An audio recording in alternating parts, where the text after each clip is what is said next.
welcome to the channel. I am Quarantined is the name, and today, once again, ARK is the game. If you're a returning viewer, welcome back and thanks so much for coming back. If you're new, thanks for clicking on this tiny YouTuber's content. This is the second video in my ARK Dinosaur review series, so if you haven't seen the first one, go ahead and watch it after this. Just like last time, I'll be reviewing 3 dinosaurs, telling you what they're good for and if you should go through the effort of taming them in my opinion. Also, just like last time, my character might be dressed up in some skins that are not legit, since this is my single player world and I just spawn in whatever fashion I want. And one last point, I promise, I'm filming some of this during the Fear Evolved event, so that's why some things may look a bit different. So without further ado, let's get right into it. The first dinosaur I'm going to cover today is the Spinosaurus. This mid-late game dino is big, fast, and scary to tame. There's a lot to say about this dinosaur, and I'm not really sure where to start, so I guess I'll just start with how to use it. The Spino has 2 modes, bipedal mode and quadrupedal mode, and both are slightly different in terms of utility, and you can switch between the 2 modes by using right-click on PC.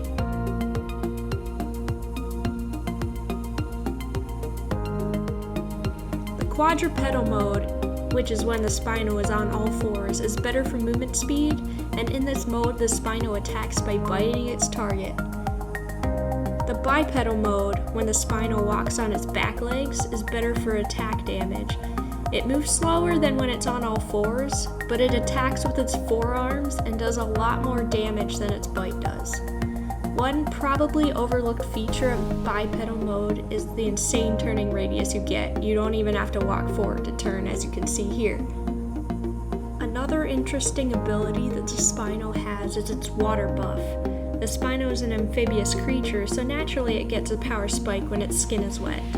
To activate this buff, all you have to do is touch a bit of water, even if you just dip your toes in.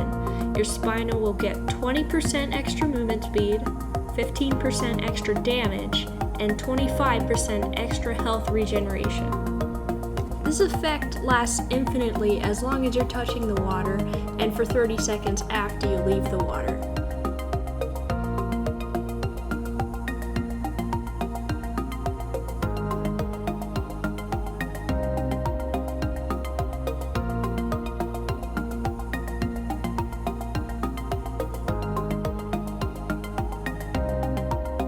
Needless to say, the Spino's swimming ability is better than most primarily land mounts, and its oxygen tends to be decent for diving as well. Also notable is that the Spino does not use up stamina while it's swimming. 2 other noteworthy things. The first is you can press C on PC to roar, which I'm pretty sure doesn't do anything, but it just looks cool. And as a mount, the Spino is so fearsome that raptors and other small predators won't aggro you unless you attack them first. So do I think it's worth it to get a Spino? Yes. Although it's a tough tame, its prowess on land and in the water is second to none. A Spino can even rival a Rex. Although its attacks don't do as much damage, its DPS is greater and it can outdamage a Rex overall in many cases. They're also faster than Rexes and many other dinosaurs on the island, so you shouldn't have a problem facing up against most foes. On a side note, when I was filming with my Spino, I came across this parasaur with a really bright blue head, and I have no idea if it's normal or not. If you guys know, please let me know in the comments.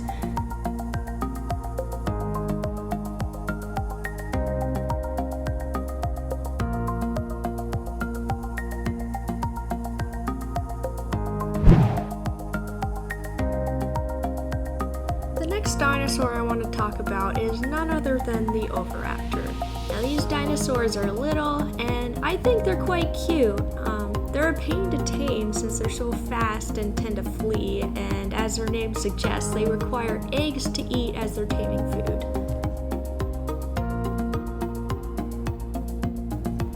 At first glance, this thing might look pretty useless.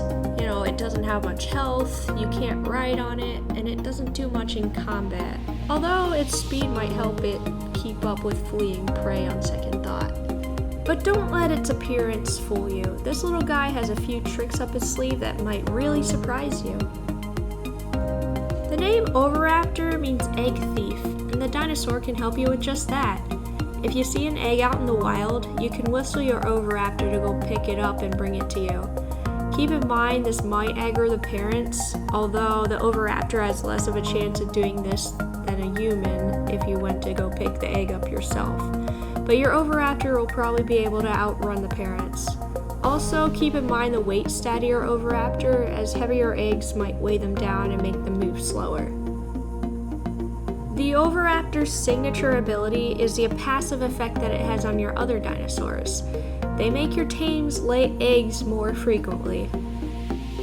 The way egg laying works in ARK is that every female creature has a chance to lay an egg every 17 minutes. But when you have a tamed Oviraptor nearby, that rate drops to 11 minutes and 20 seconds. Secondarily, it makes all of your creatures poop more often, which is another kind of helpful side effect if you're trying to make fertilizer. To activate the egg-laying buff, you need to set your Oviraptor on wandering. You'll know which creatures are receiving the buff by the egg symbol above their head. Keep in mind, since your Oviraptor is wandering, you'll want to keep them in a secure enclosure so they don't run away. Another thing you can do is you can encumber your Oviraptor by giving them a bunch of rocks or heavy materials to make them stay in one place.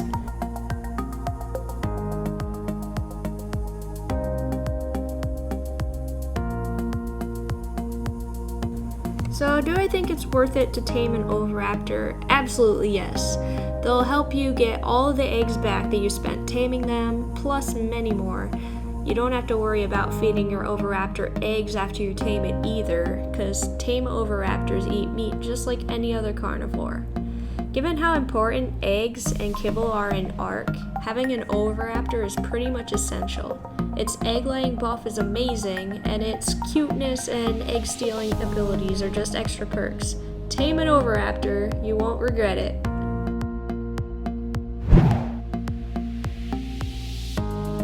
The last dino I'm talking about today is the Stegosaurus. You know this classic dino just had to make an appearance in this game. You can find this plant-powered, spiky-tailed, fearsome beast almost anywhere on the island, and it comes in an awesome-looking tech variant as well. This dinosaur is a bit more straightforward than the other dinosaurs I've covered in this series so far, as it doesn't really have any obscure special abilities like the Spino speed buff, the Parasaurus radar ability, or anything. But that, of course, doesn't mean it's bad. Let's start out with the elephant in the room. The Stego is slow. This is a double-edged sword. On one hand, you can easily kite them to knock them out while taming, and just tame a bunch of Stegos for experience. On the other hand, they're a pain in the butt to take anywhere, even when you level up their speed. Moving on, there are several roles a Stego can play in a tribe. It could be a good tank.